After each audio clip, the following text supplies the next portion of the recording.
Welcome to the Kumar Dev educational. Raag Darbari उपन्यास श्रीलाल शुक्ल। प्रस्तावना। राग दरबारी का लेखन 1964 के अंत में शुरू हुआ और अपने अंतिम रूप में 1967 में समाप्त हुआ। 1968 में इसका प्रकाशन हुआ और 1969 में इस पर मुझे साहित्य अकादमी का पुरस्कार मिला। तब से अब तक इसके दर्जनों संस्करण और पुनर्मुद्रण हो चुके हैं। 1969 में ही एक सुविज्ञात समीक्षक ने अपनी बहुत लंबी समीक्षा इस वाक्य पर समाप्त की, अपठित रह जाना ही इसकी नियति है। दूसरी ओर इसकी अधिकांश समीक्षाएं मेरे लिए अत्यंत उत्साहवर्धक सिद्ध हो रही थी। कुल मिलाकर हिंदी समीक्षा के बारे में यह तक स्पष्ट हो ही गया कि एक ही कृति पर कितने परस्पर विपरीत विचार एक साथ फल फूल सकते हैं। उपन्यास को एक जनतांत्रिक विधा माना जाता है। जितनी भिन्न भिन्न मतों वाली समीक्षाएं आलोचनाएं इस उपन्यास पर आई, उससे यह तो प्रकट हुआ ही कि यही बात आलोचना की विधा पर भी लागू की जा सकती है। जो भी हो, यहाँ मेरा अभीष्ट अपनी आलोचनाओं का उत्तर देना या उनका विश्लेषण करना नहीं है। दरअसल मैं उन लेखकों में नहीं हूं जो अपने लेखन को सर्वथा दोषरहित मानकर सीधे स्वयं या किसी प्रायोजित आलोचक मित्र द्वारा बताए गए दोषों का जवाब देकर विवाद को कुछ दिन जिंदा रखना चाहते हैं। मैं उनमें हूं जो मानते हैं कि सर्वथा दोषरहित होकर भी कोई उबाऊ और स्तरहीन हो सकती है, जबकि कोई कृति दोषयुक्त होने के बावजूद धीरे धीरे क्लासिक का दर्जा ले सकती है। दूसरे, मैं प्रत्येक समीक्षा या आलोचना को जी भरकर पढ़ता हूं और खोजता हूं कि उससे अपने भावी लेखन के लिए कौन सा सुधारात्मक अनुभव प्राप्त किया जा सकता है। राग दरबारी की प्रासंगिकता पर समीक्षाकारों में मुझसे बार बार पूछा गया है। यह सही है कि गांवों की राजनीति का जो स्वरूप यहाँ चित्रित हुआ है, वह जबकि राष्ट्रव्यापी और मुख्यतः मध्यम और उच्च वर्गों के भ्रष्टाचार और तिकड़म को देखते हुए बहुत अदना जान पड़ता है और लगता है कि लेखक अपनी शक्ति कुछ गांवारों के ऊपर जाया कर रहा है। पर जैसे जैसे उच्च स्तरीय वर्ग में गबन, धोखाधड़ी, भ्रष्टाचार और वंशवाद अपनी जड़ें मजबूत करता जाता है, वैसे वैसे आज से 40 वर्ष पहले का यह उपन्यास और ज्यादा प्रासंगिक होता जा रहा है। कम से कम सामान्य पाठकों और अकादमीय संस्थानों में इसका जैसा पठन पाठन बढ़ रहा है, उससे तो यही संकेत मिलता है। इसके प्रकाशन के 40वें वर्ष में राजकमल प्रकाशन ने बिल्कुल नए स्वरूप में इसका नया संस्करण निकालने का संकल्प किया है। इसके लिए मैं उक्त प्रकाशन के श्री अशोक महेश्वरी के प्रति धन्यवाद ज्ञापित करता हूं और आशा करता हूं उनका यह प्रयास पाठकों के लिए और विशेषतः नए पाठकों के लिए आकर्षक सिद्ध होगा। श्रीलाल शुक्ल। अध्याय 1। जाना रंगनाथ का शिवपालगंज शहर का किनारा। उसे छोड़ते ही भारतीय देहात का महासागर शुरू हो जाता था। वहीं एक ट्रक खड़ा था। उसे देखते ही यकीन हो जाता था इसका जन्म केवल सड़कों के साथ बलात्कार करने के लिए हुआ है, जैसे कि सत्य के होते हैं। इस ट्रक के भी कई पहलू थे। पुलिस वाले उसे एक ओर से देखकर कह सकते थे कि वह सड़क के बीच में खड़ा है, दूसरी ओर से देखकर ड्राइवर कह सकता था कि वह सड़क के किनारे पर है। चालू फैशन के हिसाब से ड्राइवर ने ट्रक का दाहिना दरवाजा खोलकर डैने की तरह फैला दिया था।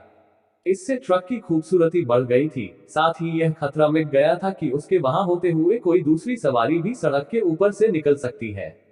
सड़क के एक ओर पेट्रोल स्टेशन था, दूसरी ओर छप्परों, लकड़ी और टीन के सड़े टुकड़े और स्थानीय क्षमता के अनुसार निकलने वाले कबाड़ की मदद से खड़ी की हुई दुकानें थीं। पहली निगाह में ही मालूम हो जाता था कि दुकानों की गिनती नहीं हो सकती। प्रायः सभी में जनता का एक मनपसंद पेय मिलता था, जिसे वहां गर्द, चीकट, चाय की कई बार इस्तेमाल की हुई पत्ती और खौलते पानी आदि के सहारे बनाया जाता था। उनमें मिठाइयां भी थी जो न रात आंधी पानी और मक्खी मच्छरों के हमलों का बहादुरी से मुकाबला करती थी। वे हमारे देसी कारीगरों के हस्त कौशल और उनकी वैज्ञानिक दक्षता का सबूत देती थी। वे बताती थी कि हमें एक अच्छा रेजर ब्लेड बनाने का नुस्खा भले ही न मालूम हो, पर कूड़े को स्वादिष्ट खाद्य पदार्थों में बदल देने की तरकीब सारी दुनिया में अकेले हम ही को आती है। ट्रक के ड्राइवर और क्लीनर एक दुकान के सामने खड़े चाय पी रहे थे। रंगनाथ ने दूर से इस ट्रक को देखा और देखते ही उसके पैर तेजी से चलने लगे। आज रेलवे ने उसे धोखा दिया था। स्थानीय पैसेंजर्स ट्रेन को रोज की तरह 2 घंटा लेट समझकर वह घर से चला था, पर वह सिर्फ 1.5 घंटा लेट होकर चल दी थी। शिकायती किताब के कथा साहित्य में अपना योगदान देकर और रेलवे अधिकारियों की निगाह में हास्यास्पद बनकर वह स्टेशन से बाहर निकल आया था। रास्ते में चलते हुए उसने ट्रक देखा और उसकी बाछे हुए जिस्म में जहां कहीं भी होती हो खिल गई। जब वह ट्रक के पास पहुंचा, क्लीनर और ड्राइवर चाय की आखिरी चुस्कियां ले रहे थे।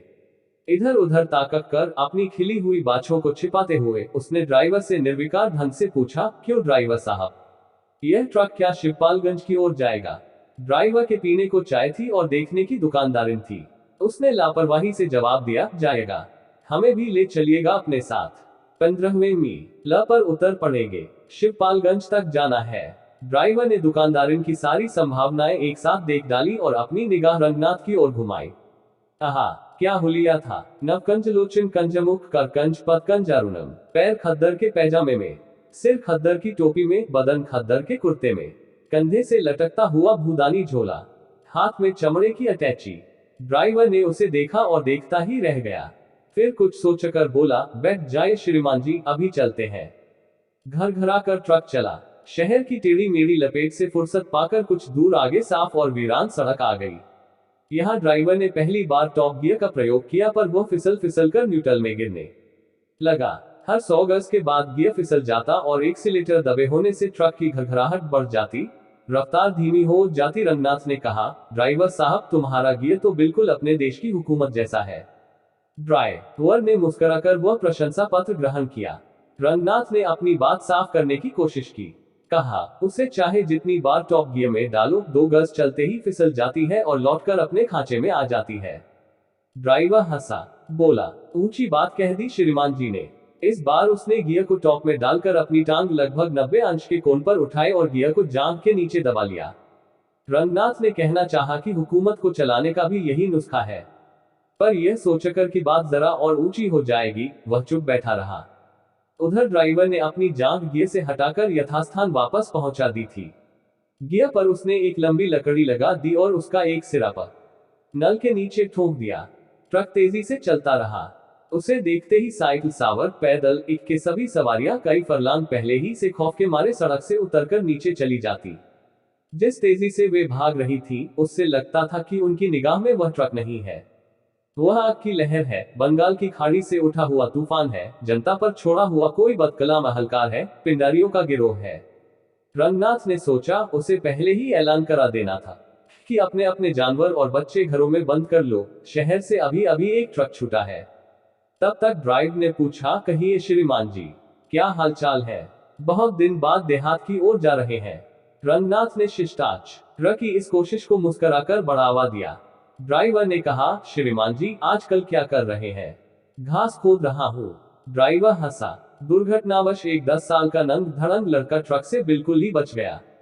वह एक पुलिया के सहारे छिपकली सा गिर पड़ा। ड्राइवर इससे प्रभावित नहीं हुआ। एक्सीलेटर दबाकर हंसते हंसते बोला, क्या बात कही है, जरा खुलासा समझाए। कहा तो, घास खोद रहा हूँ। इसी को अंग्रेजी में रिसर्च कहते हैं। पर साल MA किया था, इस साल से रिसर्च शुरू की है। ड्राइवर जैसे अलिफ लैला की कहानियां सुन रहा हो, मुस्कुराता हुआ बोला, और श्रीमान जी, शिवपालगंज क्या करने जा रहा है? वहां मेरे मामा रहते हैं। बीमार पड़ गया था, कुछ दिन देहात में जाकर तंदुरुस्ती बनाऊंगा। इस बार ड्राइवर काफी देर तक हंसता रहा। बोला, क्या बात बनाई है श्रीमान जी ने?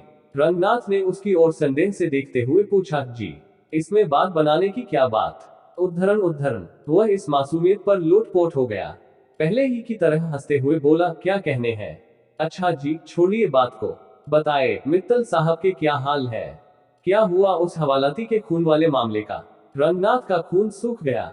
वह राय गले से बोला, अजी, मैं क्या जानूं वह मित्तल कौन है? ड्राइवर की हंसी में ब्रेक लग गया। ट्रक की रफ्तार भी कुछ कम पड़ गई। उसने रंगनाथ को एक बार गौर से देखकर पूछा, आप मित्तल साहब को नहीं जानते? नहीं। जैन साहब को? नहीं। ड्राइवर ने खिड़की के बाहर थूक दिया और साफ आवाज में सवाल किया, आप CID में काम नहीं करते? रंगनाथ ने झुंझलाकर कहा, CID, यह किस चिड़िया का नाम है? ड्राइवर से जोर की सांस छोड़ी और सामने सड़क की दशा का निरीक्षण करने लगा। जब कहीं और जहां भी कहीं मौका मिले, वहां टांगे फैला देनी चाहिए। इस लोकप्रिय सिद्धांत के अनुसार गाड़ीवान बैलगाड़ियों पर लेटे हुए थे और मुंह ढांपकर सो रहे थे। कुछ बैलगाड़ियां जा रही थीं। जब कहीं और जहां भी कहीं मौका मिले, वहां टांगे फैला देनी चाहिए। इस लोकप्रिय सिद्धांत के अनुसार गाड़ीवान बैलगाड़ियों पर लेटे हुए थे और मुंह ढांपकर सो रहे थे। बैल अपनी काबिलियत से नहीं, बल्कि अभ्यास के सहारे चुपचाप सड़क पर गाड़ी घसीटे लिए जा रहे थे। यह भी जनता और जनार्दन वाला मजनून था, पर रंगनाथ की हिम्मत कुछ कहने की नहीं हुई। वह CID वाली बात से उखड़ गया था। ड्राइवर ने पहले रबड़ वाला हॉर्न बजाया, फिर एक ऐसा हॉर्न बजाया जो संगीत के आरोह अवरोह के बावजूद बहुत डरावना था। पर गाड़ियां अपनी राह चलती रहीं। ड्राइवर काफी रफ्तार से ट्रक चला रहा था और बैलगाड़ियों के ऊपर से निकाल ले जाने वाला था, पर गाड़ियों के पास पहुंचते पहुंचते उसे शायद अचानक मालूम हो गया कि वह ट्रक चला रहा है, हेलीकॉप्टर नहीं। उसने एकदम से ब्रेक लगाया, पैनल से लगी हुई लकड़ी नीचे गिरा दी, गियर बदला और बैलगाड़ियों को लगभग छूता हुआ उनसे आगे निकल गया। आगे जाकर उसने घृणापूर्वक रंगनाथ से कहा, CID में नहीं हो तो तुमने यह खद्दर क्यों डांट रखी है जी। रंगनाथ इन हमलों से लड़खड़ा गया था, पर उसने इस बात को मामूली जांच पड़ताल का सवाल मानकर सरलता से जवाब दिया, खद्दर तो आजकल सभी पहनते हैं, अजी कोई तुक का आदमी तो पहनता नहीं। कहकर उसने दोबारा खिड़की के बाहर थूका और गियर को टाप में डाल दिया। रंगनाथ का पर्सनैलिटी कर्व समाप्त हो गया। थोड़ी देर वह चुपचाप बैठा रहा, बाद में मुंह से सीटी बजाने लगा। ड्राइवर ने उसे कुहनी से हिलाकर कहा, देखो जी चुपचाप बैठो, यह कीर्तन की जगह नहीं है। रंगनाथ चुप हो गया।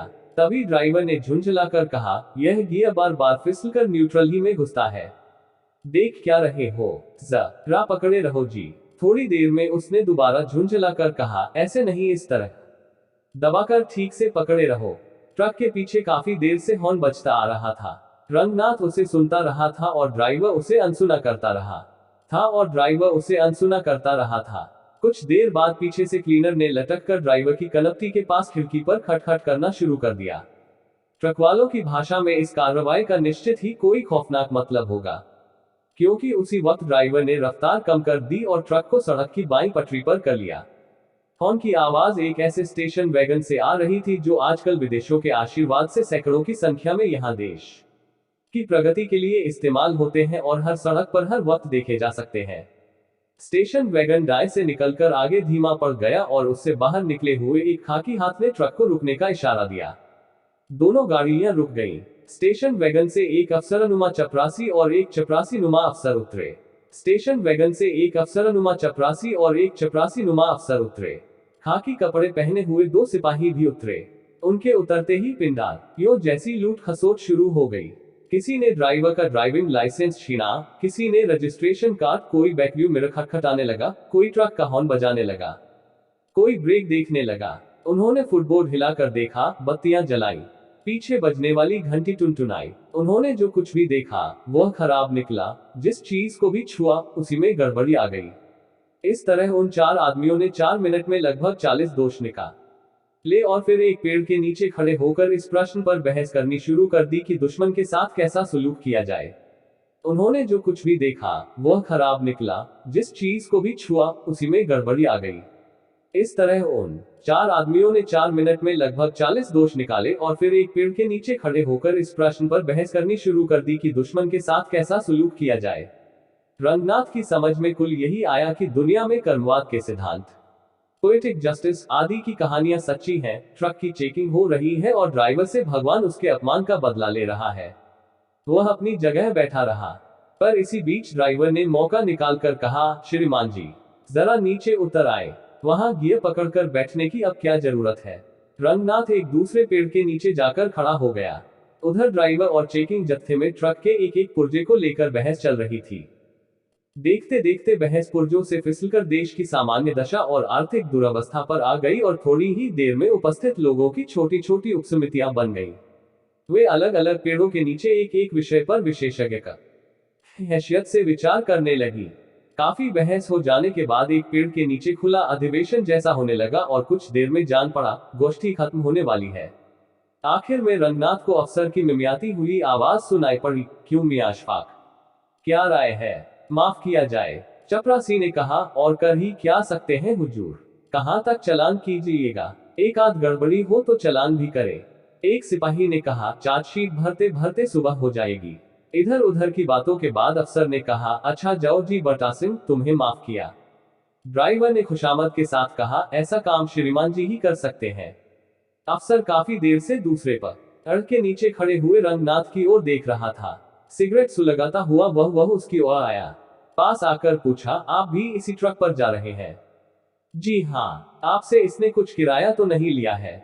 जी नहीं। अफसर बोला, वह तो मैं आपकी पोशाक ही देखकर समझ गया था, पर जांच करना मेरा फर्ज था। रंगनाथ ने उसे चिढ़ाने के लिए कहा, यह असली खादी थोड़े ही है, यह मिल्की खादी है। उसने इज्जत के साथ कहा, अरे साहब, खादी तो खादी, उसमें असली नकली का क्या फर्क। अफसर के चले जाने के बाद ड्राइवर और चपरासी रंगनाथ के पास आए। ड्राइवर ने कहा, जरा 2 रुपये तो निकालना जी। उसने मुंह फेरकर कड़ाई से कहा, क्या मतलब है, मैं रुपया क्यों दूं? ड्राइवर ने चपरासी का हाथ पकड़कर कहा, आइए श्रीमान जी, मेरे साथ आइए। जाते जाते वह रंगनाथ से कहने लगा, तुम्हारी ही वजह से मेरी चेकिंग हुई, और तुम ही मुसीबत में मुझ में इस तरह से बात करते हो। तुम्हारी यही तालीम है। वर्तमान शिक्षा पद्धति रास्ते में पड़ी हुई कुतिया है, जिसे कोई भी लात मार सकता है। वर्तमान शिक्षा पद्धति रास्ते में पड़ी हुई कुतिया है, जिसे कोई भी लात मार सकता है। ड्राइवर भी उस पर रास्ता चलते चलते एक जुमला मारकर चपरासी के साथ ट्रक की ओर चल दिया। रंगनाथ ने देखा, शाम घिर रही है, उसका अटैची ट्रक में रखा है। शिवपालगंज अभी 5 मील दूर है और उसे लोगों की सद्भाव ना की जरूरत है। वह धीरे धीरे ट्रक की ओर आया। उधर स्टेशन वैगन का ड्राइवर हॉर्न बजा बजाकर चपरासी को वापस बुला रहा था। रंगनाथ ने 2 रुपये ड्राइवर को देने चाहे। उसने कहा, अब दे ही रहे हो तो अर्दली साहब को दो, मैं तुम्हारे रुपयों का क्या करूंगा। कहते कहते उसकी आवाज में सन्यासियों की खनक आ गई, जो पैसा हाथ से नहीं छूते, सिर्फ दूसरों को यह बताते हैं कि तुम्हारा पैसा हाथ का मैल है। चपरासी रुपयों को जेब में रखकर बीड़ी का आखिरी कश खींचकर उसका अधजला टुकड़ा लगभग रंगनाथ के पैजामे पर फेंककर स्टेशन वैगन की ओर चला गया। उसके रवाना होने पर ड्राइवर ने भी ट्रक चलाया और पहले की तरह गियर को टॉप में लेकर रंगनाथ को पकड़ा दिया। फिर अचानक बिना किसी वजह के वह मुंह को गोल गोल बनाकर सीटी पर सिनेमा की एक धुन निकालने लगा। रंगनाथ चुपचाप सुनता रहा। थोड़ी देर में ही धुंध हल्के में सड़क की पटरी पर दोनों ओर कुछ गठरियां सी रखी हुई नजर आई। ये औरतें थीं, जो कतार बांधकर बैठी हुई थीं। वे इत्मीनान से बातचीत करती हुई वायु सेवन कर रही थी और लगे हाथ मलमूत्र विसर्जन भी। सड़क के नीचे घूरे पटे पड़े थे और उनकी बदबू के बोझ से शाम की हवा किसी गर्भवती की तरह हलसाई हुई सी चल रही थी। कुछ दूरी पर कुत्तों के भौंकने की आवाजें हुई। आंखों के आगे धुएं के जाले उड़ते हुए नजर आए। इससे इनकार नहीं हो सकता था कि वे किसी गांव के पास आ गए थे। यही शिवपालगंज था। अध्याय 2। वे पैदाइशी नेता थे। थाना शिवपालगंज में एक आदमी ने हाथ जोड़कर दरोगाजी से कहा, आजकल होते होते कई महीने बीत गए, अब हुजूर हमारा चालान करने में देर ना करे। यकाल का कोई सिंहासन रहा होगा जो अब घिसकर आराम कुर्सी बन गया था। दरोगाजी उस पर बैठे भी थे, लेटे भी थे। यह निवेदन सुना तो सिर उठाकर बोले, चालान भी हो जाएगा, जल्दी क्या है, कौन सी आफत आ रही है। वह आदमी आराम कुर्सी के पास पड़े हुए एक प्रागैतिहासिक मोड़े पर बैठ गया और कहने लगा, मेरे लिए तो आफत ही है, आप चालान कर दे तो झंझट मिटे। दरोगाजी भुना भुनाते हुए किसी को गाली देने लगे। थोड़ी देर में उसका यह मतलब निकला कि काम के मारे नाक में दम है। दरोगाजी भुना भुनाते हुए किसी को गाली देने लगे। थोड़ी देर में उसका यह मतलब निकला कि काम के मारे नाक में दम है। इतना काम है कि अपराधों की जांच नहीं हो पाती, मुकदमों का चालान नहीं हो पाता, अदालतों में गवाही नहीं हो पाती। इतना काम है कि सारा काम ठप पड़ा है। मोड़ा आराम कुर्सी के पास खिसक आया। उसने कहा, हुजूर, दुश्मनों ने कहना शुरू कर दिया है कि शिवपालगंज में न दहाड़े जुआ होता है। कप्तान के पास एक गुमनाम शिकायत गई है। वैसे भी समझौता साल में एक बार चालान करने का है। इस साल चालान होने में देर हो रही है। इसी वक्त हो जाए तो लोगों की शिकायत भी खत्म हो जाएगी। यहाँ बैठकर अगर कोई चारों ओर निगाह दौड़ाता तो उसे मालूम होता वह इतिहास के किसी कोने में खड़ा है। अभी इस थाने के लिए फाउंटेन पेन नहीं बना था। उस दिशा में कुल इतनी तरक्की हुई थी कि कलम सरकंडे का न था। यहाँ के लिए अभी टेलीफोन की इजाद नहीं हुई थी। हथियारों में कुछ प्राचीन राइफलें थी जो लगता था गदर के दिनों में इस्तेमाल हुई होंगी।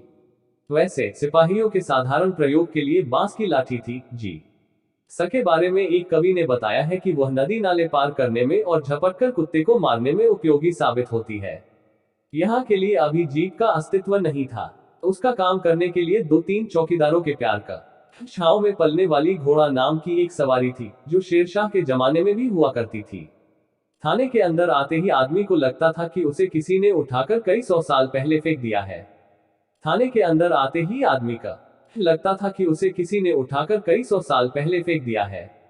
अगर उसने अमरीकी जासूसी उपन्यास पढ़े हो तो वह बिलबिलाकर देखना चाहता है कि उंगलियों के निशान देखने वाले शीशे, कैमरे, वायरलेस लगी हुई गाड़ियां, ये सब कहां है। बदले में उसे सिर्फ वह दिखता जिसका जिक्र ऊपर किया जा चुका है। साथ ही एक नंग धड़ंग लंगोटबंद आदमी दिखता जो सामने इमली के पेड़ के नीचे भंग घोट रहा होता। बाद में पता चलता कि वह अकेला आदमी 20 गांवों की सुरक्षा के लिए तैनात है और जिस हालत में जहां है वहीं से उसी हालत में वह 20 गांवों में अपराध रोक सकता है।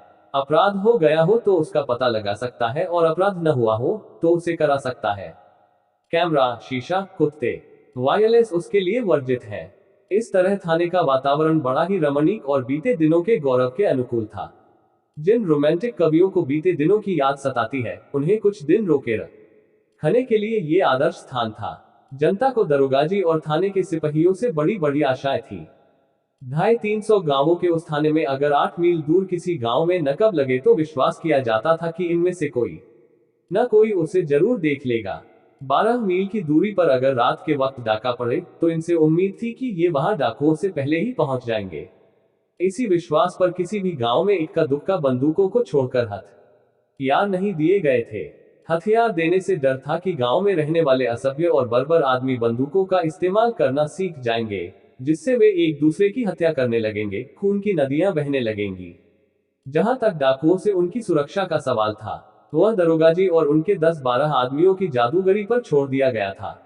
उनकी जादूगरी का सबसे बड़ा प्रदर्शन खून के मामलों में होने की आशा की जाती थी, क्योंकि समझा जाता था कि इन 300 गांवों में रहने वालों के मन में किसके लिए घृणा है, किससे दुश्मनी है, किसको कच्चा चबा जाने का उत्साह है। इस वे पूरा पूरा ब्यौरा रखेंगे और पहले से ही कुछ ऐसी तरकीब करेंगे कि कोई किसी को मार ना सके। और अगर कोई किसी को मार दे तो वे हवा की तरह मौके पर जाकर पकड़ लेंगे, उसके खून से तर मिट्टी को हांडी में भर लेंगे और उसके मरने का दृश्य देखने वालों को दिव्य दृष्टि देंगे ताकि वे किसी भी अदालत में जो कुछ हुआ है उसका महाभारत के संजय की तरह आंखों देखा हाल बता सके। संक्षेप में दरोगाजी और उनके सिपाहियों को वहां पर मनुष्य नहीं बल्कि अलादीन के चिराग से निकलने वाला दैत्य समझकर रखा गया था। उन्हें इस तरह रखकर 1947 में अंग्रेज अपने देश चले गए थे और उसके बाद ही धीरे धीरे लोगों पर यह राज खुलने लगा था कि ये लोग दैत्य नहीं हैं बल्कि मनुष्य हैं, और ऐसे मनुष्य हैं जो खुद दैत्य निकालने की उम्मीद में दिन रात अपना अपना चिराग घिसते रहते हैं। शिवपालगंज के जुआरी संघ के मैनेजिंग डायरेक्टर के चले जाने पर दरोगाजी ने एक बार सिर उठाकर चारों ओर देखा। सब तरफ अमन था। इमली के पेड़ के नाचे भंग घोंटने व लाल लंगोटबंद सिपाही अब नजदीक रखे हुए शिवलिंग पर भंग चढ़ा रहा था। घोड़े के पुट्ठों पर एक चौकीदार खरहरा कर रहा था। हवालात में बैठा हुआ एक डिकट जोर जोर से हनुमान चालीसा पढ़ रहा था। बाहर फाटक पर ड्यूटी ने वाला सिपाही निश्चय ही रात को मुस्तैदी से जागने के लिए एक खंबे के सहारे टिक कर सो रहा था। दरोगाजी ने ऊँघने के लिए पलक बंद करना चाहा, पर तभी उनको रुक्मन बाबू आते हुए दिखाई पड़े। वे भुना-भुनाए की पल का मारने की फुर्सत नहीं है। रुक्मन बाबू के आते ही वे कुर्सी से खड़े हो गए और विनम्रता सप्ताह बहुत पहले बीत जाने के बावजूद उन्होंने विनम्रता से हाथ मिलाया।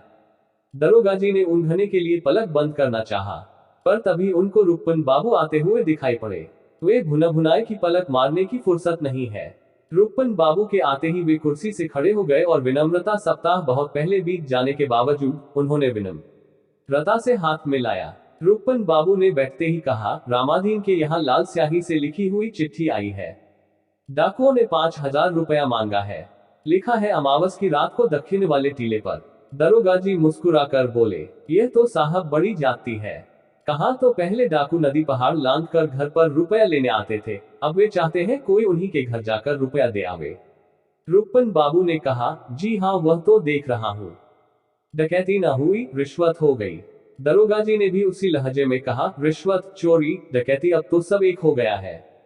पूरा साम्यवाद है। रुक्मन बाबू बोले, पिताजी भी यही कहते हैं। वे क्या कहते हैं? रिश्वत, चोरी, डकैती अब तो सब एक हो गया है।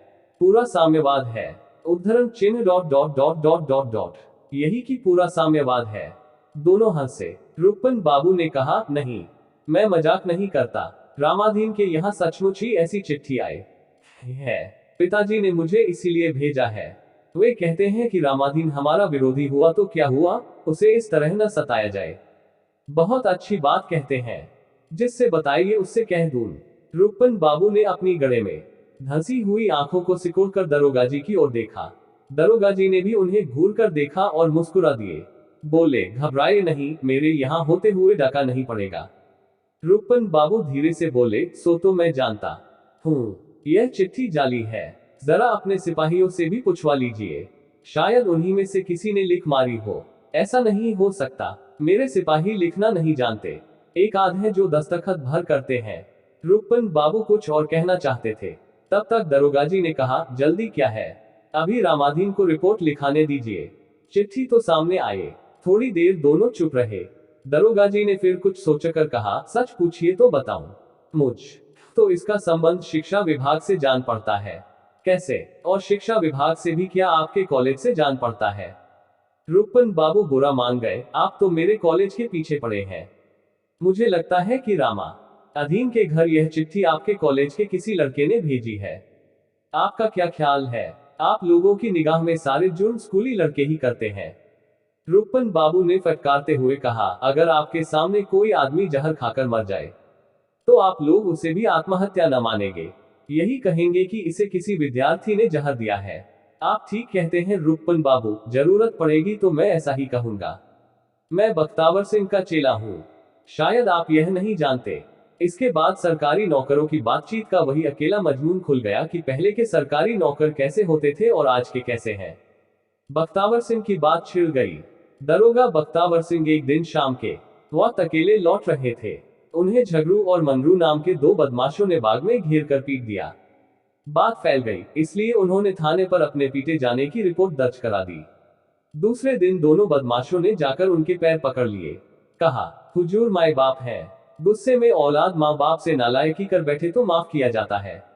बख्तावर सिंह ने माँ बाप का कर्तव्य पूरा करके उन्हें माफ कर दिया। उन्होंने औलाद का कर्तव्य पूरा करके बख्तावर सिंह के बुढ़ापे के लिए अच्छा खासा इंतजाम कर दिया। बात आई गई हो गई, पर कप्तान ने इस पर इतराज किया कि तुम अपने ही मुकदमे की जांच कामयाबी से नहीं करा सका तो दूसरे को कौन बचाएगा। अंधेरा था तो क्या हुआ, तुम किसी को पहचान नहीं पाया तो तुमको किसी पर शक करने से कौन रोकने से कटा। तब बख्तावर सिंह ने 3 आदमियों पर शक किया। उन तीनों की झगरू और मंगरू से पुश्तैनी दुश्मनी थी, उन पर मुकदमा चला। झगरू और मंगरू ने बख्तावर सिंह की ओर से गवाही दी, क्योंकि मारपीट के वक्त वे दोनों बाग में एक बड़े ही स्वाभाविक कारण से, यानी पाखाने की नियत से आ गए थे। तीनों को सजा हुई। झगरू मंगरू के दुश्मनों का ये हाल देखकर इलाके की कई औलादें बख्तावर सिंह के पास आकर रोज प्रार्थना करने लगी कि माए बाप, इस बार हमें भी पीटने का मौका दिया जाए। पर बुढ़ापा निवाह करने के लिए झगरू और मंगरू काफी थे, उन्होंने औलादें बढ़ाने से इनकार कर दिया। रुपन बाबू काफी देर हंसते रहे। दरोगाजी खुश होते रहे कि रुपन बाबू एक किस्से में ही खुश होकर हंसने लगे हैं, दूसरे की जरूरत नहीं पड़ी। दूसरा किस्सा किसी दूसरे लीडर को हंसाने के काम आएगा। हंसना बंद करके रुपन बाबू ने कहा, तो आप उन्हीं बख्तावर सिंह के चेले हैं।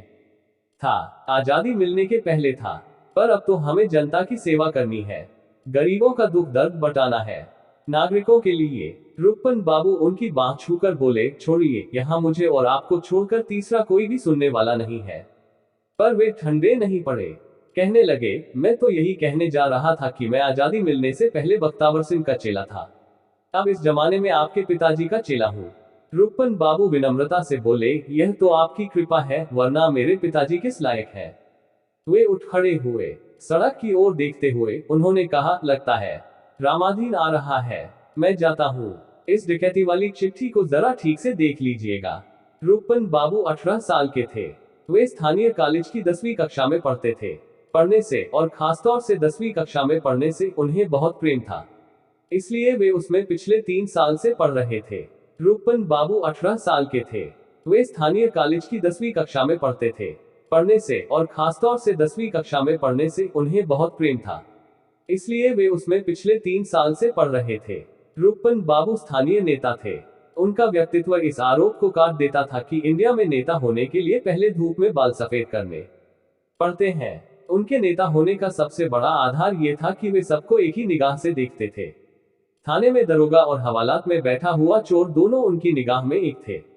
उसी तरह इम्तिहान में नकल करने वाला विद्यार्थी और कॉलेज के प्रिंसिपल उनकी निगाह में एक थे। वे सबको दयनीय समझते थे, सबका काम करते थे, सबसे काम लेते थे। उनकी इज्जत थी कि पूंजीवाद के प्रतीक दुकानदार उनके हाथ सामान बेचते नहीं, अर्पित करते थे और शोषण के प्रतीक इक्के वाले उन्हें शहर तक पहुंचाकर किराया नहीं, आशीर्वाद मांगते थे। उनकी नेतागिरी का प्रारंभिक और अंतिम क्षेत्र वहां का कॉलेज था, जहां उनका इशारा पाकर सैकड़ों विद्यार्थी तिल का तार बना सकते थे और जरूरत पड़े तो उस पर चढ़ भी सकते थे। वे पैदाइशी नेता थे क्योंकि उनके बाप भी नेता थे। उनके बाप का नाम वैद्य जी था। वे दुबले पतले थे पर लोग उनके मुंह नहीं लगते थे। वे लंबी गर्दन, लंबे हाथ और लंबे पैर वाले आदमी थे। जननायकों के लिए उल जलूल और नए ढंग की पोशाक अनिवार्य समझकर वे सफेद धोती और रंगीन बुशर्ट पहनते थे और गले में रेशम का रुमाल लपेटते थे। धोती का कोंच उनके कंधे पर पड़ा रहता था। वैसे देखने में उनकी शक्ल एक घबराए हुए मरियल बछड़े की सी थी, पर उनका रौब पिछले पैरों पर खड़े हुए एक हिनहिनाते घोड़े का सा जान पड़ता था। वे पैदाइशी नेता थे क्योंकि उनके बाप भी नेता थे। उनके बाप का नाम वैद्य जी था। अध्याय 3, आपेक्षिक घनत्व माने रिलेटिव डेंसिटी। 2 बड़े और छोटे कमरों का एक डाक बंगला था जिसे डिस्ट्रिक्ट बोर्ड ने छोड़ दिया था। उसके 3 और कच्ची दीवारों पर छप्पर डालकर कुछ अस्तबल बनाए गए थे। अस्तबलों से कुछ दूरी पर पक्की ईंटों की दीवार पर टिन डालकर एक दुकान सी खोली गई थी। एक और रेलवे फाटक के पास पाए जाने वाली एक कमरे की गुमटी थी। दूसरी ओर एक बड़े बरगद के पेड़ के नीचे एक कब्र जैसा चबूत रहा था। अस्तबलों के पास एक नए ढंग की इमारत बनी थी जिस पर लिखा था सामुदायिक मिलन केंद्र शिवपालगंज। इस सब के पिछवाड़े 3-4 एकड़ का ऊसर पड़ा था जिसे तोड़कर उसमें चरी बोई गई थी। चरी कहीं कहीं सच मुझ ही उगाई थी। हम असली भारतीय विद्यार्थी हैं। हम नहीं जानते कि बिजली क्या है, नल का पानी क्या है, पक्का फर्श किसको कहते हैं, सैनिटरी फिटिंग किस चिड़िया का नाम है। इन्हीं सब इमारतों के मिले जुले रूप को छंगामल विद्यालय इंटरमीडिएट कॉलेज शिवपालगंज कहा जाता था। यहाँ से इंटरमीडिएट पास करने वाले लड़के सिर्फ इमारत के आधार पर कह सकते थे कि हम शांति निकेतन से भी आगे हैं। हम असली भारतीय विद्यार्थी हैं। हम नहीं जानते कि बिजली क्या है, नल का पानी क्या है, पक्का फर्श किसको कहते हैं, सैनिटरी फिटिंग किस चिड़िया का नाम है।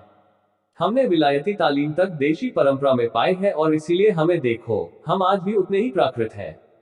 हमारे इतना पढ़ लेने पर भी हमारा पेशाब पेड़ के तने पर ही उतरता है, बंद कमरे में ऊपर चढ़ जाता है। छंगामल कभी जिला बोर्ड के चेयरमैन थे। एक फर्जी प्रस्ताव लिखवाकर उन्होंने बोर्ड के बंगले को कॉलेज इस कॉलेज की प्रबंध समिति के नाम उस समय लिख दिया था जब कॉलेज के पास प्रबंध समिति को छोड़कर कुछ नहीं था। लिखने की शर्त के अनुसार कॉलेज का नाम छंगामल विद्यालय पड़ गया था। इस देश के वासी परंपरा से कवि हैं। चीज को समझने के पहले वे उस पर मुग्ध होकर कविता कहते हैं। भाखड़ा नंगल बांध को देखकर वे कहते हैं, आहा, अपना चमत्कार दिखाने के लिए देखो प्रभु ने फिर से भारत भूमि को ही चुना। ऑपरेशन टेबल पर पड़ी हुई युवती को देखकर वे मोतीराम बिहारी की कविताएं दोहराने लग सकते हैं। विद्यालय के एक एक टुकड़े का अलग अलग इतिहास था। सामुदायिक मिलन केंद्र गांव सभा के नाम पर लिए गए सरकारी पैसे से बनवाया गया था, पर उसमें प्रिंसिपल का दफ्तर था और कक्षा 11 और 12 की पढ़ाई होती थी। अस्तबल जैसी इमारतें श्रमदान से बनी थी। टिन शेड किसी फौजी छावनी के भग्नावशेषों को रातों रात हटाकर खड़ा किया गया था। जुता हुआ ऊसर कृषि विज्ञान की पढ़ाई के काम आता था। उसमें जगह जगह उगी हुई ज्वार प्रिंसिपल की भैंस के काम आती थी। देश में इंजीनियरों और डॉक्टरों की कमी है। कारण यह है कि इस देश के निवासी परंपरा से कवि हैं। चीज को समझने के पहले वे उस पर मुग्ध होकर कविता कहते हैं। भाखड़ा नंगल बांध को देखकर वे कहते हैं, आहा, अपना चमत्कार दिखाने के लिए देखो प्रभु ने फिर से भारत भूमि को ही चुना। ऑपरेशन टेबल पर पड़ी हुई युवती को देखकर वे मोतीराम बिहारी की कविताएं दोहराने लग सकते हैं। भावना के इस तूफान के बावजूद और इसी तरह की दूसरी अड़चनों के बावजूद इस देश को इंजीनियर पैदा करने हैं, डॉक्टर बनाने हैं। इंजीनियर और डॉक्टर तो असल में वे तब होंगे जब वे अमेरिका या इंग्लैंड जाएंगे, पर कुछ शुरुआती काम टेक ऑफ स्टेज वाला यहाँ भी होना है। वह काम भी छंगामल विद्यालय इंटर कॉलेज कर रहा था। साइंस का क्लास लगा था। 9वां दर्जा। मास्टर मोतीराम, जो एक अरह बी पास थे, लड़कों को आपेक्षिक घनत्व पढ़ा रहे थे। बाहर उस छोटे से गांव में छोटेपन की बतौर अनुप्रास छटा छाई थी। सड़क पर ईख से भरी बैलगाड़ियां शक्कर मिल की ओर जा रही थी। कुछ मरियल लड़के पीछे से ईख खींच खींच कर भाग रहे थे। आगे बैठा हुआ गाड़ीवान खींच खींच कर गालियां दे रहा था। गालियों का मौलिक महत्व आवाज की ऊंचाई में है, इसलिए गालियां और जवाबी गाली या एक दूसरे को ऊंचाई पर काट रही थी। लड़के नाटक का मजा ले रहे थे, साइंस पढ़ रहे थे। गालियों का मौलिक महत्व आवाज की ऊंचाई में है। एक लड़के ने कहा, मास्टर साहब, आपेक्षिक घनत्व किसे कहते हैं? वे बोले, आपेक्षिक घनत्व माने रिलेटिव डेंसिटी। एक दूसरे लड़के ने कहा, अब आप देखिए, साइंस नहीं अंग्रेजी पढ़ा रहे हैं। वे बोले, साइंस साला अंग्रेजी के बिना कैसे आ सकता है? लड़कों ने जवाब में हंसना शुरू कर दिया। हंसी का कारण हिंदी अंग्रेजी की बहस नहीं, साला का मुहावरेदार प्रयोग था। वे बोले, यह हंसी की बात नहीं है। उद्धरण चिन्ह। लड़कों को यकीन न हुआ। वे और जोर से हंसे। इस पर मास्टर मोतीराम खुद उन्हीं के साथ हंसने लगे। लड़के चुप हो गए। उन्होंने लड़कों को माफ कर दिया। बोले, रिलेटिव डेंसिटी नहीं समझते हो तो आपेक्षिक घनत्व को यूं दूसरी तरकीब से समझो। आपेक्षिक माने किसी के मुकाबले का।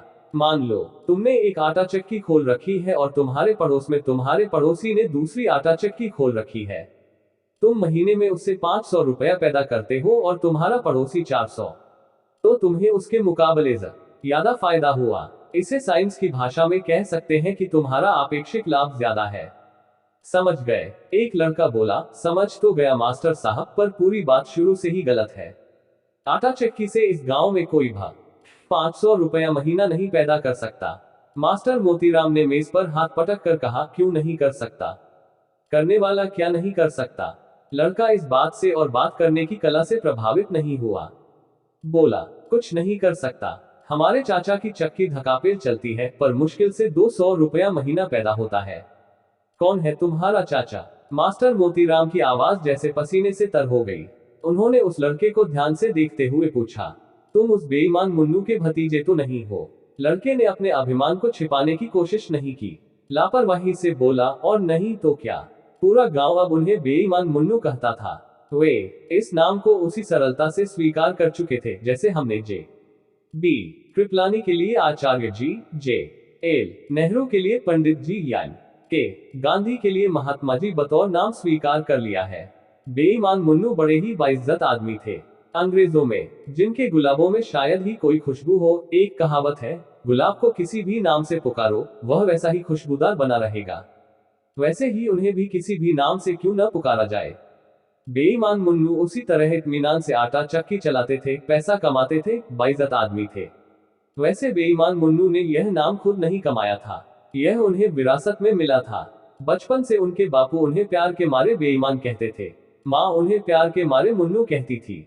पूरा गांव अब उन्हें बेईमान मुन्नू कहता था। वे इस नाम को उसी सरलता से स्वीकार कर चुके थे जैसे हमने जे बी कृपलानी के लिए आचार्य जी, जे एल नेहरू के लिए पंडित जी, यान के गांधी के लिए महात्मा जी बतौर नाम स्वीकार कर लिया है। मास्टर मोतीराम बेईमान मुन्नू के भतीजे को थोड़ी देर तक घूरते रहे। फिर उन्होंने सांस खींचकर कहा, जाने दो। उन्होंने खुली हुई किताब पर निगाह गड़ा दी। जब उन्होंने निगाह उठाई तो देखा, लड़कों की निगाहें उनकी ओर पहले से ही उठी थी। उन्होंने कहा, क्या बात है? एक लड़का बोला, तो यही तय रहा कि आटा चक्की से महीने में 500 रुपया नहीं पैदा किया जा सकता। उद्धरण चिन्ह। कौन कहता है? मास्टर साहब बोले, मैंने खुद आटा चक्की से 700 रुपया तक एक महीने में खींचा है।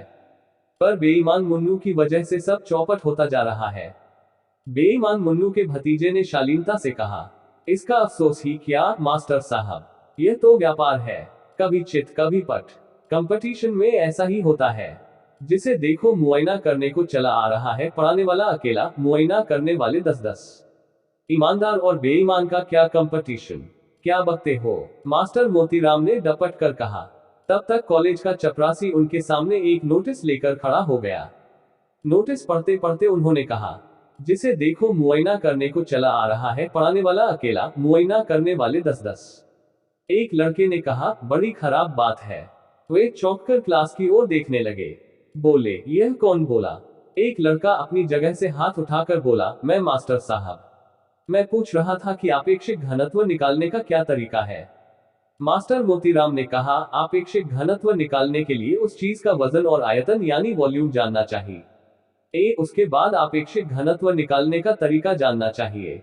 जहां तक तरीके की बात है, हर चीज के दो तरीके होते हैं, एक सही तरीका, एक गलत तरीका। सही तरीके का सही नतीजा निकलता है, गलत तरीके का गलत नतीजा। एक उदाहरण देकर समझाना जरूरी है। मान लो तुमने एक आटा चक्की लगाई।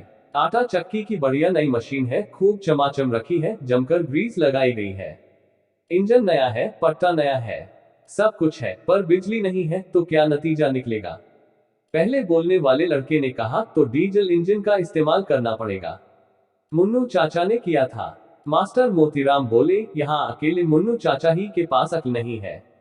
इस कस्बे में सबसे पहले डीजल इंजन कौन लाया था? जानता है कोई? लड़कों ने हाथ उठाकर कोरस में कहा, आप लाए थे। मास्टर साहब ने संतोष के साथ मुन्नू के भतीजे की ओर देखा और हिकारत से बोले, सुन लिया बेईन, न मुन्नू ने तो डीजल इंजन मेरी देखा देखी चलाया था, पर मेरी चक्की तो यह कॉलेज खुलने से पहले से चल रही थी।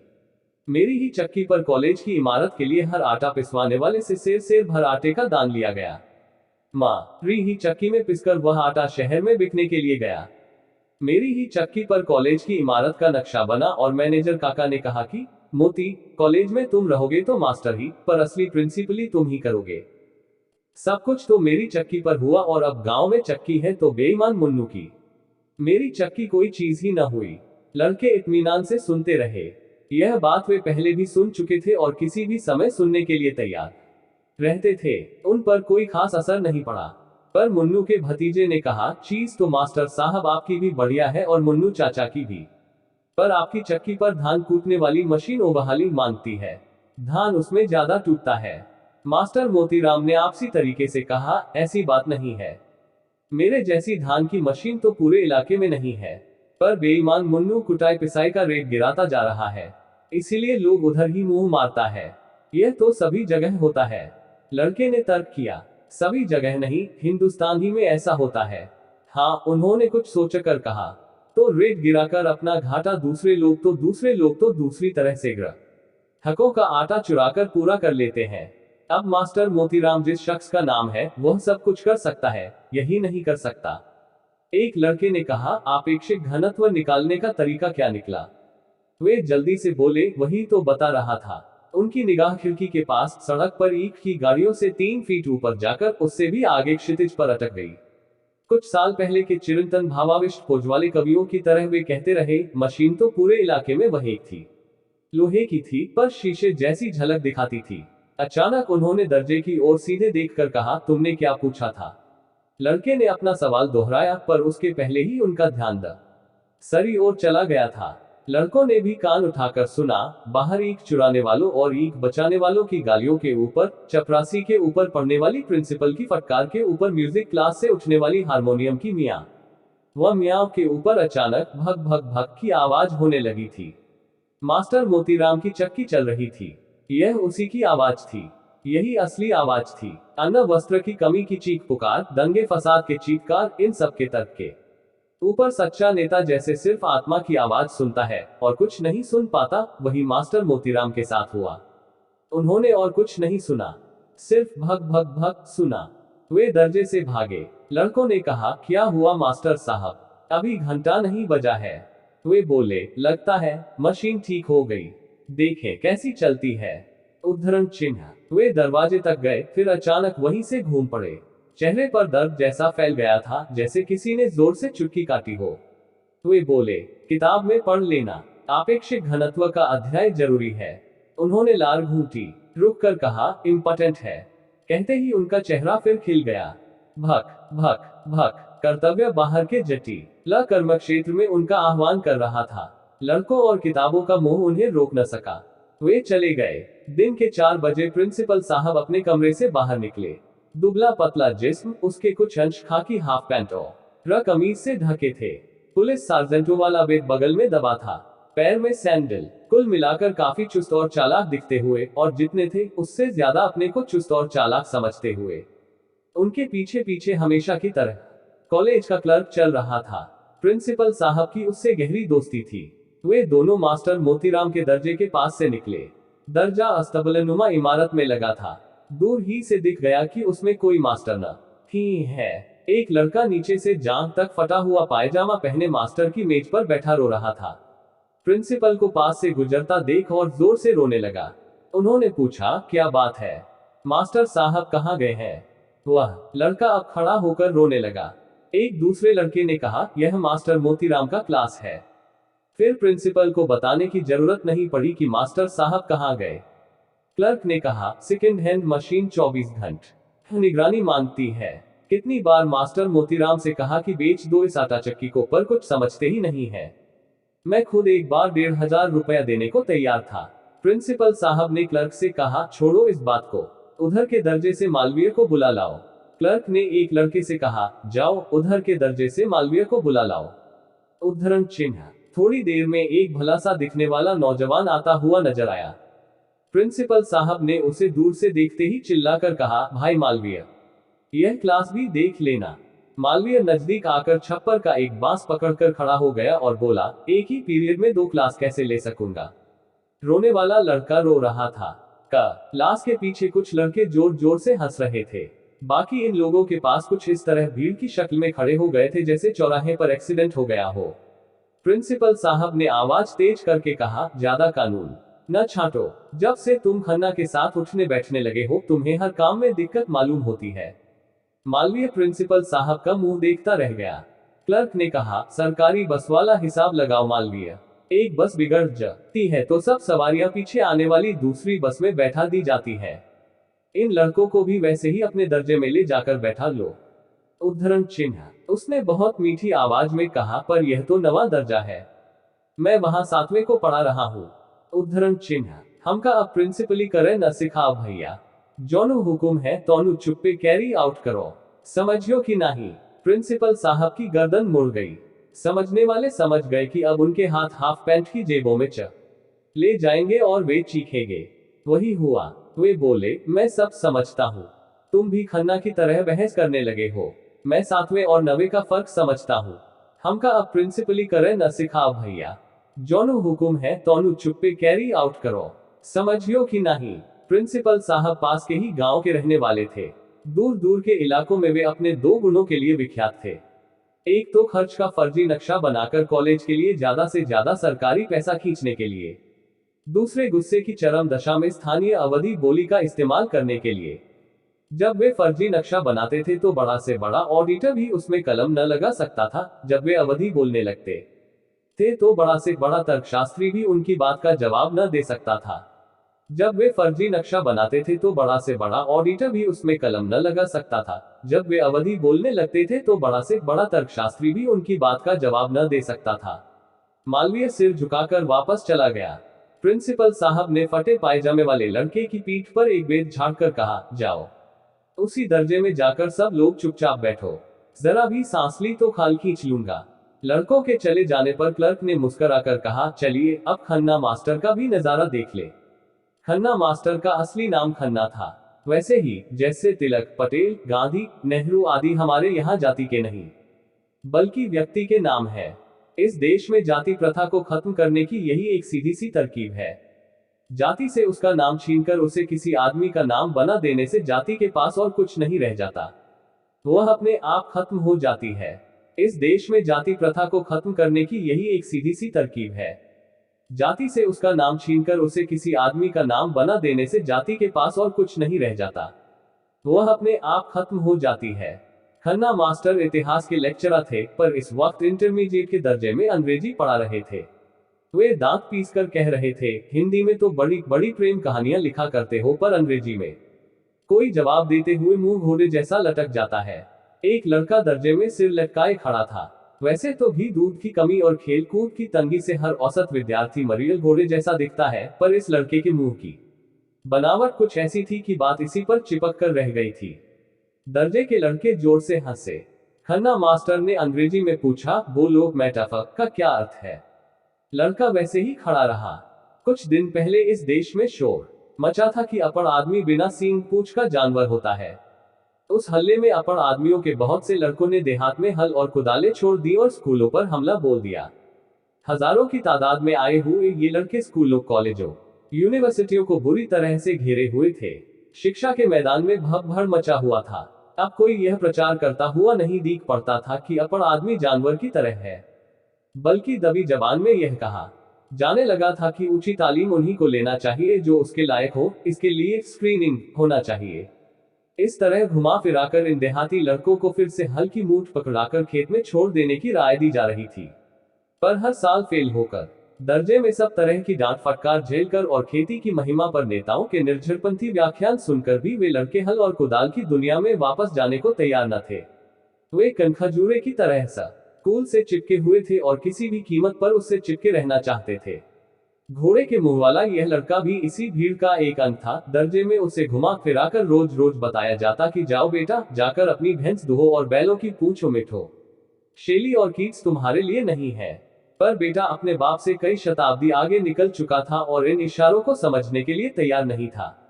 उसका बाप आज भी अपने बैलों के लिए 12वीं शताब्दी में प्रचलित गंडासे से चारा काटता था। उस वक्त लड़का एक मटमैली किताब में अपना घोड़े सब मुंह छिपाकर 20वीं शताब्दी के कलकत्ते की रंगीन रातों पर गौर करता रहता था। इस हालत में वह कोई परिवर्तन झेलने को तैयार न था, इसलिए वह मेटाफर का मतलब नहीं बता सकता था और न अपने मुंह की बनावट पर बहस करना चाहता था। कॉलेज के हर औसत विद्यार्थी की तरह यह लड़का भी पोशाक के मामले में बेतकल्लुफ था। इस वक्त वह नंगे पांव एक ऐसे धारीदार कपड़े का मैला पायजामा पहने हुए खड़ा था जिसे शहर वाले प्रायः स्लीपिंग सूट के लिए इस्तेमाल करते हैं। वह गहरे कत्थई रंग की मोटी कमीज पहने था जिसके बटन टूटे थे। सिर पर रूखे और कड़े बाल थे। चेहरा बिना धुला हुआ और आंखें गिचपिची थी। देखते ही लगता था वह किसी प्रोपेगेंडा के चक्कर में फंसकर कॉलेज की ओर भाग आया है। लड़के ने पिछले साल किसी सस्ती पत्रिका से एक प्रेम कथा नकल करके अपने नाम से कॉलेज की पत्रिका में छाप दी थी। खन्ना मास्टर उसकी इसी ख्याति पर कीचड़ उछाल रहे थे। उन्होंने आवाज बदलकर कहा, कहानीकार जी कुछ बोलिए तो, मेटाफर क्या चीज होती है। लड़के ने अपनी जांघें खुजलानी शुरू कर दी। मुंह को कई बार टेढ़ा मेढ़ा करके वह आखिर में बोला, जैसे महादेवी जी की कविता में वेदना का मेटाफर आता है। उद्धरण चिन्ह। खन्ना मास्टर ने कड़क कर कहा, शट अप, यह अंग्रेजी का क्लास है।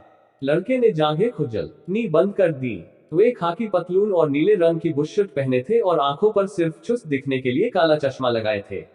वे खाकी पतलून और नीले रंग की बुशर्ट पहने थे और आंखों पर सिर्फ चुस्त दिखने के लिए काला चश्मा लगाए थे। कुर्सी के पास से निकलकर वे मेज के आगे आ गए। अपने कूल्हे का एक संक्षिप्त भाग उन्होंने मेज से टिका लिया।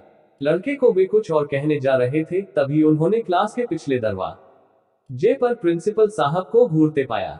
उन्हें बरामदे में खड़े हुए क्लर्क का कंधा भर दीख पड़ा। वे मेज का सहारा छोड़कर सीधे खड़े हो गए और बोले, जी शेली की एक कविता पढ़ा रहा था। उद्धरण चिन्ह। प्रिंसिपल ने एक शब्द द पर दूसरा शब्द लुढ़काते हुए तेजी से कहा, पर आपकी बात सुन कौन रहा है? ये लोग तो तस्वीरें देख रहे हैं। वे कमरे के अंदर आ गए। बारी बारी से दो लड़कों की पीठ में उन्होंने अपना बेचा। वे उठकर खड़े हो गए। एक गंदे पायजामे, बुश शर्ट और तेल बहाते हुए बालों वाला चीकटदार लड़का था। दूसरा घुटे सिर कमीज और अंडरवियर पहने हुए पहलवानी धचका। प्रिंसिपल साहब ने उनसे कहा, यही पढ़ाया जा रहा है। झुककर उन्होंने पहले लड़के की कुर्सी से एक पत्रिका उठा ली।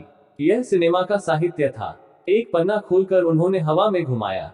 लड़कों ने देखा किसी विलायती औरत के ओरोच तस्वीर में फड़फड़ा रहे हैं। उन्होंने पत्रिका जमीन पर फेंक दी और चीख कर अवधि में बोले, यह पढ़ी रहे हो। कमरे में सन्नाटा छा गया। महादेवी की वेदना का प्रेमी मौका ताककर चुपचाप अपनी सीट पर बैठ गया। प्रिंसिपल साहब ने क्लास का एक छोर से दूसरे छोर पर खड़े हुए खन्ना मास्टर को ललकार कर कहा, आपके दर्जे में डिसिप्लिन की यह हालत है। लड़के सिनेमा की पत्रिकाएं पढ़ते हैं और आप इसी बूते पर जोर डलवा रहे हैं कि आपको वाइस प्रिंसिपल बना दिया जाए। इसी तमीज से वाइस प्रिंसिपली कीजिएगा। भैया यह हालू रही तो वाइस प्रिंसिपली तो अपने घर रही, 5 साल की जुलाई माँ डगा डगा घूमियो। कहते कहते अवधि के महाकवि गोस्वामी तुलसीदास की आत्मा उनके शरीर में एक ओर से घुसकर दूसरी ओर से निकल गई। वे फिर खड़ी बोली पर आ गए, पढ़ाई लिखाई में क्या रखा है? असली बात है डिसिप्लिन, समझे मास्टर साहब। यह कहकर प्रिंसिपल उमर खयाम के हीरो की तरह मैं नी जैसा आया था और आंधी जैसा जाता हूँ कि अदा से चल दिए। पीठ पीछे उन्हें खन्ना मास्टर की भुनभुनाहट सुनाई दी। वे कॉलेज के फाटक से बाहर निकले। सड़क पर पतलून कमीज पहने हुए एक आदमी आता हुआ दिख पड़ा। साइकिल पर था। पास से जाते जाते उसने प्रिंसिपल साहब को और प्रिंसिपल साहब ने उसे सलाम किया। उसके निकल जाने पर क्लर्क ने पूछा, यह कौन चिड़ीमार है? मलेरिया इंस्पेक्टर है, नया आया है। डी.ओ.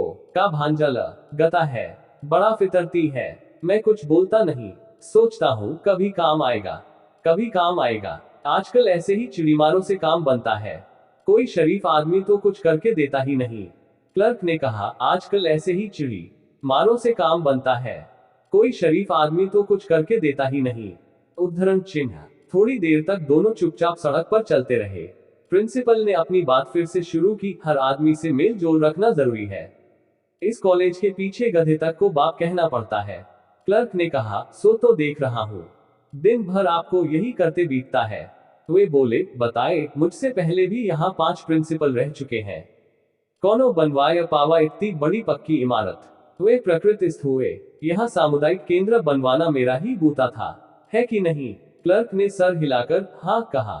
थोड़ी देर में वे चिंतापूर्वक बोले, मैं फिर इसी टिप्पस में हूं कि कोई चिंडूल फंस तो इमारत के एकाध ब्लॉक और बनवा डाले जाए। क्लर्क चुपचाप साथ साथ चलता रहा। अचानक ठिठक कर खड़ा हो गया। प्रिंसिपल साहब भी रुक गए।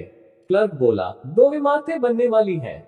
उद्धरण चिन्ह। प्रिंसिपल ने उत्साह से गर्दन उठाकर कहा, कहाँ? एक तो अछूतों के लिए चमड़ा कमाने की इमारत बनेगी, घोड़ा डॉक्टर बता रहा था। दूसरे, अस्पताल के लिए हैजे का वार्ड बनेगा, वहां जमीन की कमी है। कॉलेज ही के आसपास टिप्पस से ये इमारतें बनवा ले, फिर धीरे से हथिया लेंगे। प्रिंसिपल साहब निराशा से सांस छिड़कर आगे चल पड़े।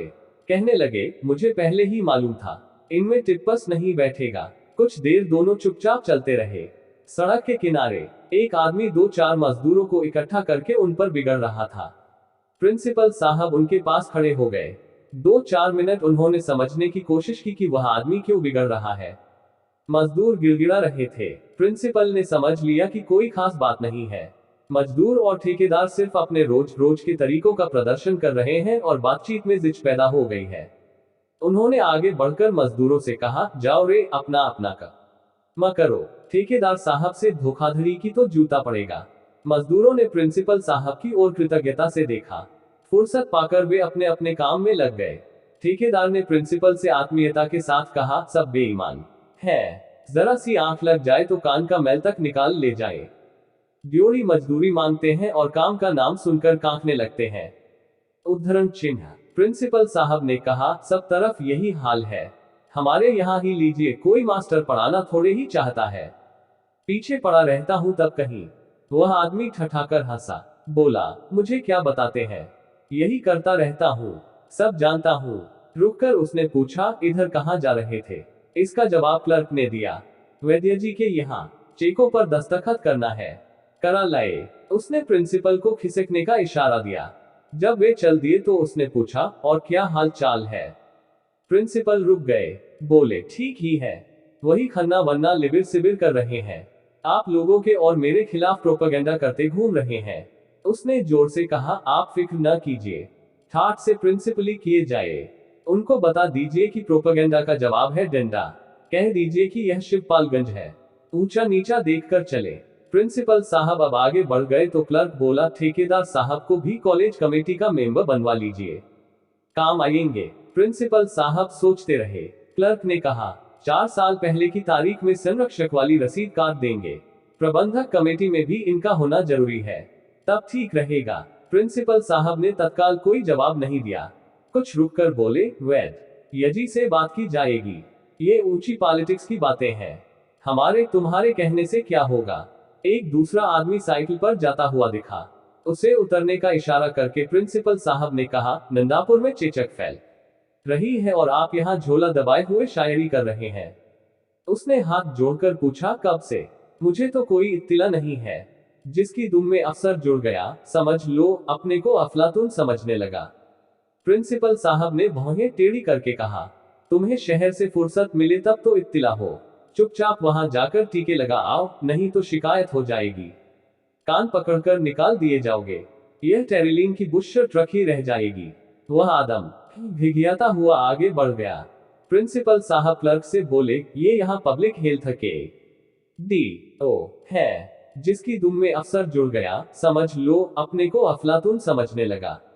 ये भी न जाने अपने को क्या लगाते हैं, राह से निकल जाते हैं, पहचानते तक नहीं। मैंने भी सोचा बेटा को झाड़ दिया जाए। क्लर्क ने कहा, मैं जानता हूँ, यह भी एक ही चिड़ी मार है। उद्धरण चिन्ह। Thank you watching, like share subscribe.